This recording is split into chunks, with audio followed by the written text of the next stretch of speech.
Ata zgjidh kush hallen këto apo turpëron veten tonë dhe del këto dhe kush e di ç'a thu me krenari.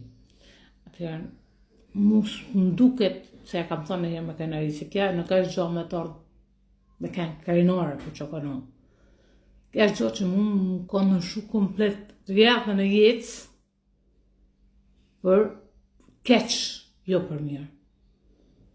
Nuk e thëmë për krenari, kja nuk është gjë me krenari, kja është marrë me i thonë kujt, kja është marrë me nollë kja gjë. Kja është marrë. Por e thamë, edhe jo në formë këshillet, se nuk jam as doktoresh, nuk jam as infermiere, nuk jam as farmaciste, e thamë si eksperiencë që tjertë mos bëjnë gabimet e mia, që mi lanë fëmijët vetëm, nuk janë fëmijët tonë me në rritë fëmijët e tjerë. Fëmijët tonë e kena bërë për qetë tonë, s'ka detyrë vajza e nesër me më rritë 2 djemtë të tjerë mu, sa është më madhe. Fëmijët duhet me kenë përgjegjësi e prindit. Kjo gjë nuk është krenari. Kjo është gjë me të ardhë marrë, por nuk është marrja jene, marrja është aty në që e kanë bërë. Edhe për fat keq, janë e lotë po në shku, sepse kanë përfitu për një fëmijë.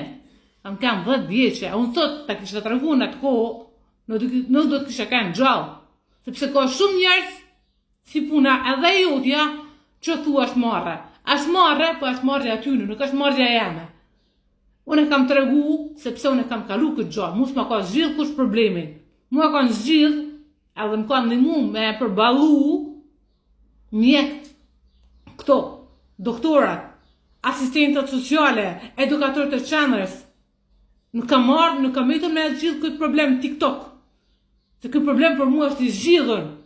Unë se e flas vetëm që të tjertë me zonë nëmë, mos mi lanë fëmijët vetëm. Edhe mi besuj tije ma shumë, mi u kontrolu edhe fëmijëve, edhe celularin. Se sot ko dalë mu dhe celularit, në të kur s'kena di gjo që është celulari. Kja është, nuk është krenari. Kja është fatkeqësi. Nuk e thamë me krenari këtë gjo.